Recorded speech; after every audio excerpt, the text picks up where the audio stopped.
Bonjour à toi et bienvenue dans L'Exploitant, le podcast qui te fait avoir des sujets de philo avec du taf de tous les jours. Du coup, bienvenue à toi dans ce nouvel épisode. Aujourd'hui, comme tu l'as vu dans le titre, on va parler de la différence ambiguë qu'il y a entre la rigueur, la régularité, la planification à l'avance et l'imprévisibilité, la flexibilité, l'adaptation. Alors, donc du coup, ça va plutôt s'adapter au monde du travail, ce qui est un peu aussi le titre du podcast. Donc du coup, en fait, pourquoi est-ce que je voulais évoquer ce sujet-là? Parce qu'en fait, je me suis rendu compte avec mes quelques années, je ne vais pas dire nombreuses, pas tant que ça par rapport à la majorité des gens qui pourraient m'écouter, mais donc du coup, avec mes quelques années de travail un peu dans différentes entreprises, où en gros, tu trouves principalement deux types de personnes, on va dire, dès que tu leur donnes un peu de responsabilité. Des gens où en fait, ils n'ont pas juste à faire une tâche et à l'exécuter ou autre, mais c'est des gens qui doivent réfléchir, qui doivent un peu organiser, qui doivent planifier, c'est eux qui gèrent s'il y a des sous-traitants, c'est eux qui gèrent des équipes, c'est eux qui planifient dans le temps avec les différentes ressources qu'on a vues ensemble, avec l'énergie, avec le budget qu'on leur alloue ou autre. Et donc du coup, en fait, finalement, ces deux types-là, si en fait ces personnes-là, en fait, si tu reviens, elles oscillent toujours entre deux extrêmes. Donc le mieux, c'est d'avoir arrivé à avoir un juste milieu au milieu des extrêmes, mais tu te rendras compte que finalement, on en connaît tous des gens. Alors comme je t'ai dit, en fait, on va naviguer entre la pure rigueur bien carrée et la flexibilité à l'extrême. La rigueur bien carrée, en gros, c'est de se dire que si tu as quelque chose que tu dois faire, une tâche, une mission ou autre qu'on t'a confié ou que tu dois organiser, en fait, c'est que tu as un côté un peu buté. Tu vois, alors certes, ça te rend hyper efficace parce que tu ne disperses pas, tu te dis aujourd'hui je fais ça, le prochain truc qu'on fait c'est ça, je mets toutes les équipes, tous les machins dessus, tu vois, tu as un truc hyper cadré. Ça peut être super utile et d'ailleurs c'est super utile, même vital pour des trucs, des projets qui sont assez gros ou qui sont même loin. Par exemple, de pouvoir anticiper, dire ok, c'est bon, j'ai réservé différents sous-traitants, j'ai commandé les produits, j'ai prévenu les sites, ce genre de choses-là. Plus tu le fais en amont, plus bah, du coup, tout le monde, tous les autres interlocuteurs peuvent anticiper. Parce qu'il y a ça aussi, c'est de se dire que on vit pas dans un monde, une petite bulle un peu isolée du reste du monde. La majorité d'entre nous, on travaille avec des sous-traitants, des clients, des fournisseurs, des sites d'accès, donc de la sécurité, d'autres prestataires qui ont rien à voir avec nous, mais avec qui il faut quand même qu'on se cale. Ça peut être vrai, je sais pas, par exemple, si tu bosses dans l'événementiel ou ce genre de choses-là, où en fait, tu as plein d'acteurs différents qui se croisent, mais là, c'est l'événementiel, mais ça peut être la distribution, ça peut être des chantiers, plein de choses. Donc, du coup, en fait, voilà, c'est d'arriver à prendre tout ça en compte et de se dire que plus tu anticipes, plus bah, du coup, tu as de chances, tu augmentes le nombre de chances que tous tes interlocuteurs, ils aient les infos en temps et en heure. Parce que tu te dis que voilà, sur je sais pas, par exemple, si tu te dis que tu as 15-20 personnes avec qui il faut que tu te cales, ou même peut-être moins, il faut que tu te dises, bah, il y en a peut-être un qui est en vacances, peut-être un qui est malade, peut-être qu'un interlocuteur que tu as, il est plus là le temps que ça atterrisse sur une boîte générique et qu'on te rappelle, il y a peut-être 1 ou 2 jours ou 1 ou 2 semaines. C'est-à-dire que voilà, il y en a peut-être qui sont en chantier, peut-être qui sont en déplacement, peut-être qu'il y en a où c'est plus c'est plus leur secteur d'activité, qui vont le transférer à la personne qui a repris le truc, mais le temps qu'elle arrive un peu à mettre accrocher les wagons, bah, ça va prendre aussi un peu de temps. Donc en fait, c'est ça a vraiment un avantage parce que plus tu t'y prends tôt, plus en gros, tu augmentes ton spectre de diffusion et tu te dis, bah, j'ai plus de chances d'avoir tes gens au courant. C'est logique, si tu as un projet, quelque chose qui doit se faire d'ici un mois, c'est plus facile si tu envoies un message maintenant, dans un mois, quitte à ce que tu fasses des rappels ou des précisions après. Au moins, tout le monde est au courant, tout le monde peut bloquer une date, peut anticiper, je sais pas, sur ses vacances, ses congés, les remplacements, d'avoir voilà, des équipes, des gens, du personnel prévus pour ce jour-là. Forcément, tu en auras toujours plus que si c'est la veille pour le lendemain et que tu envoies ça à 23h30, tu vois. Donc voilà. Donc tu te doutes bien que la rigueur, du coup, ça a des avantages.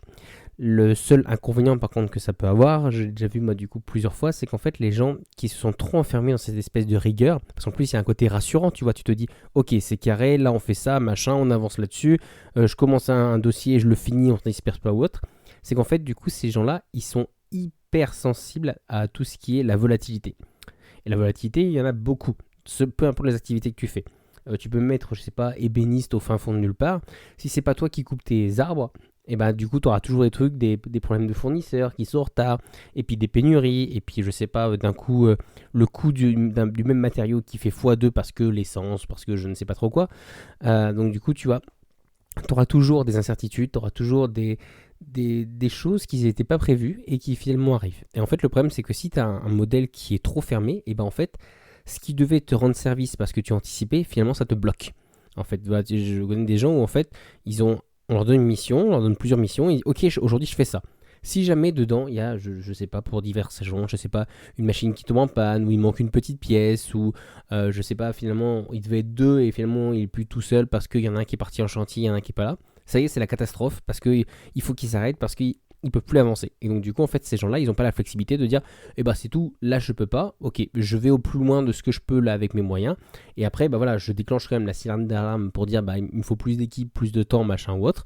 Mais pour autant, ça m'arrête pas et je peux continuer d'avancer. Et si c'est pas là-dessus, c'est sur d'autres projets. Et si on me demande des comptes, je pourrais justifier en disant, bah je me suis pas arrêté. Regardez, je vous ai signalé que ça pouvait pas avancer. Parce que le but aussi, c'est ça, c'est pas de faire l'autruche. Donc je vous ai signalé que ça pouvait pas avancer. Et plutôt que de rester à rien faire, d'attendre que des matériaux qui ont peut-être, je sais pas, des semaines ou des mois de délai, ils arrivent, et bah du coup, j'ai fait d'autres choses. Donc du coup, ça c'est vraiment le truc où si tu as un côté vraiment trop rigoureux, vraiment trop fermé, certes c'est un avantage parce que bah, du coup ça te permet d'avoir un planning solide, de prévenir un peu tous les interlocuteurs, de pouvoir anticiper. Parce que voilà, c'est ça, c'est que des fois plus tu t'y prends tôt, plus tu mûris pas le projet un peu tout seul dans ton coin, plus tu as de chances d'avoir des interlocuteurs qui disent attention, tu as oublié ça, et puis vous avez pris en compte ça. Et donc du coup, tu vois, plus tu as de chances d'arriver à manœuvrer la barre pour essayer de reprendre le bon chemin. Mais à l'inverse, c'est ça, c'est plus tu vas avoir des fois même la moindre petite incertitude, le moindre petit grain de sable dans le rouage, hop, ça y est, c'est la catastrophe parce que ça vient briser toute ta belle petite organisation. Parce qu'en gros, tu te dis, mais du coup, si je finis pas ça, comment on va faire ou autre, tu t'en fais un monde, alors que finalement, ça pourrait juste te dire, bah écoute, il manque des moyens. Là, donc souvent, c'est principalement matériel ou temporel. Et voilà, je les ai pas. Et donc, du coup, bah, c'est de se dire, ok, bah, comment je peux me retourner. Et alors que si tu as vraiment ton truc vraiment fermé, bah en fait tu t'en fais un monde, tu bloques et des fois en fait tu passes plus de temps en fait à se dire il faut que j'arrive à me dépatouiller de ce petit truc là plutôt que de continuer à avancer. J'avais un exemple par exemple d'un magazine à mon ancien travail où en gros finalement il était bien, il était rigoureux ou autre. Par contre dès qu'il y avait une petite pièce, quelque chose qui manquait, ça y est, c'était la panique. Et donc du coup des fois il faisait je sais pas sur une semaine 4 ou 5 voyages pour aller jusqu'à la quincaillerie pour aller chercher des petites pièces, là où en fait il aurait pu rationaliser en faisant un seul gros voyage à la fin de la semaine ou une fois ou deux dans la semaine.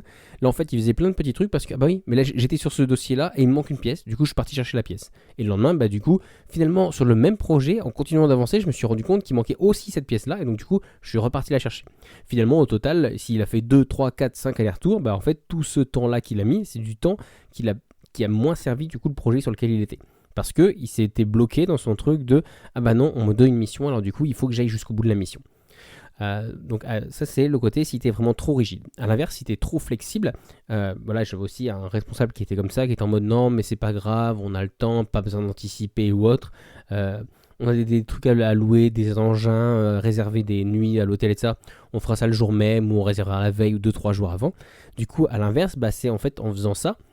Alors certes, tu as une super flexibilité parce que de toute façon, ton planning il peut exploser du jour au lendemain vu que tu es à J+1 ou J+2.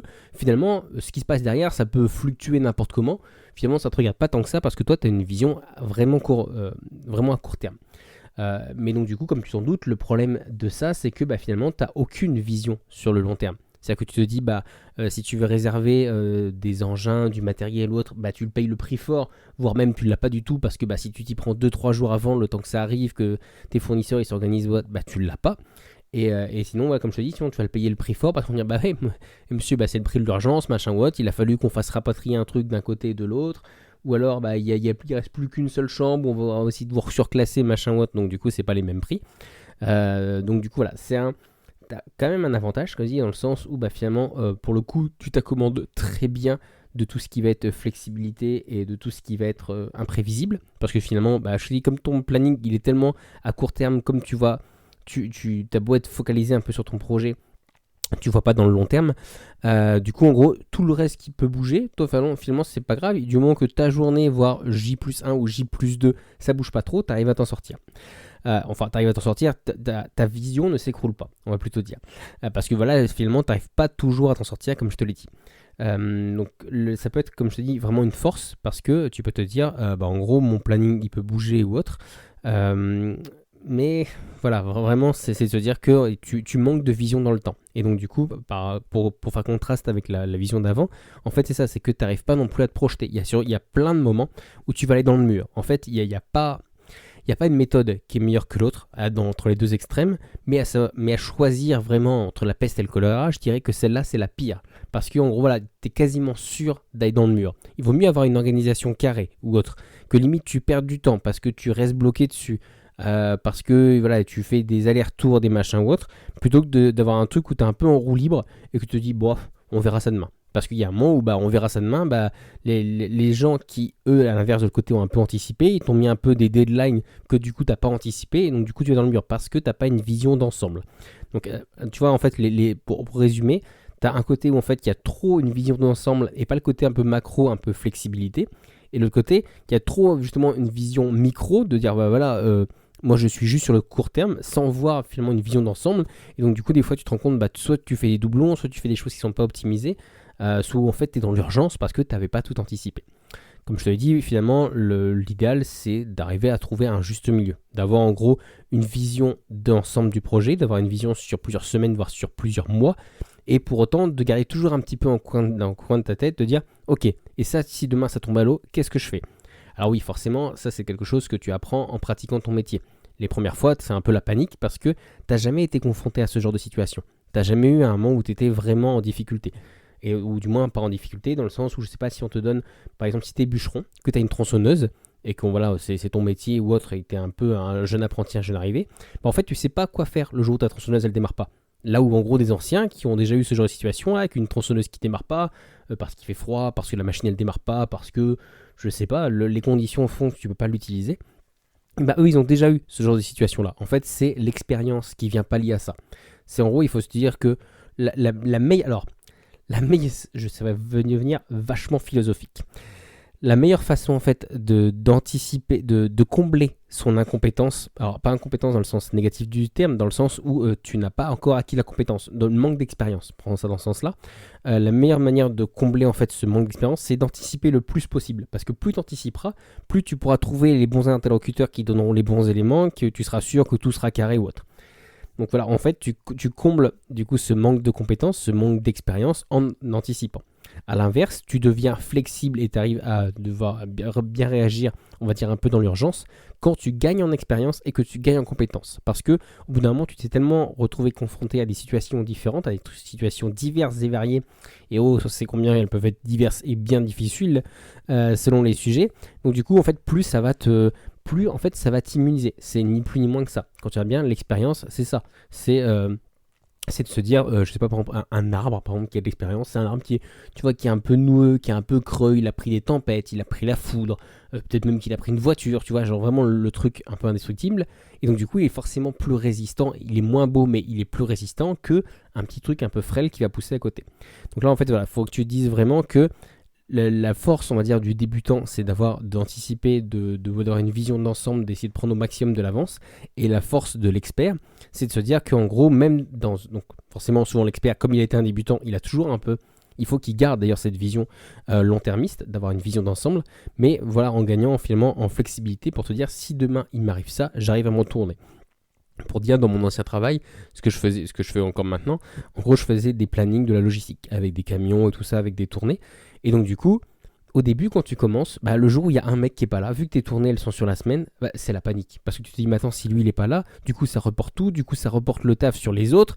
Et donc, du coup, tu vois, tu as une espèce d'effet domino qui part de tous les côtés. Le jour où tu as un engin qui démarre pas, c'est pareil. Tu te dis, mais du coup, j'ai deux mecs qui sont là, qu'est-ce que je fais qui est-ce que j'appelle pour me dépanner? Qui est-ce que j'appelle pour avoir une machine de secours? Tu vois, tu as aussi ça où finalement, même si tu as on va dire, les compétences, tu manques dans les compétences, il y a aussi tout ce qui est les contacts, qui est le relationnel, qui est, on va dire, les ponts que tu t'es fait mentalement, dire, ok, s'il se passe tel problème, je sais que je peux appeler telle personne qui peut me dépatouiller, je sais que tel fournisseur, il est réactif, du coup, je sais que je dois réussir à me débrouiller avec lui ou autre. Donc, tu vois, en fait, c'est tout ça qui vient. Mais au début, la première fois où ça t'arrive, c'est la panique.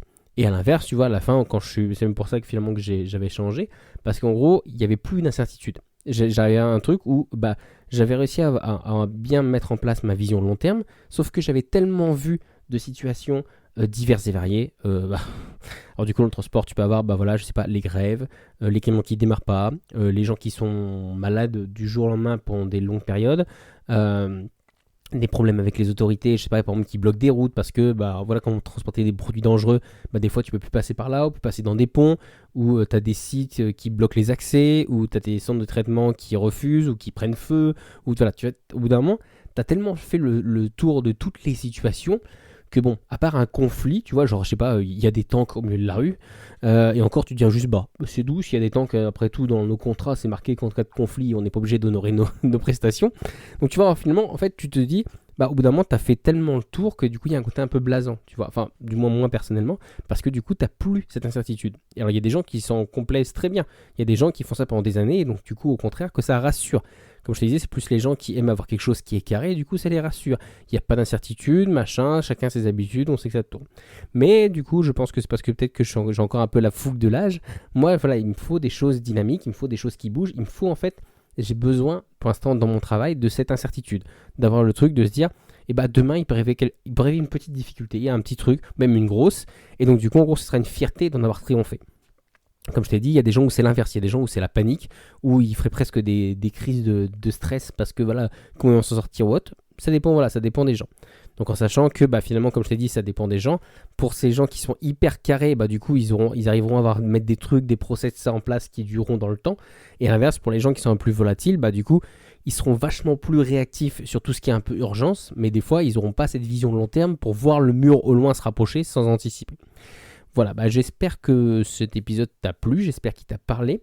Ça m'intéresse, viens me dire à la rigueur sur Insta, je pense, ou par mail, je vais mettre le mail dans les notes de l'épisode, de quel côté tu es. Est-ce que toi t'aimes plus d'être vraiment bien carré? Est-ce que toi t'aimes plus tout ce qui est un peu plus flexible, voilà? Ou est-ce que tu te situes entre les deux? Parce que voilà, je te dis, l'idéal c'est d'être quand même entre les deux, parce que si t'es que l'un ou que l'autre, il y a de fortes à parier que tu vas forcément être dans le mur d'un côté ou de l'autre. Du coup, voilà, bah, viens me dire, toi, de quelle est ta vision des choses là-dessus, et je te dis à bientôt pour un prochain épisode. Ciao!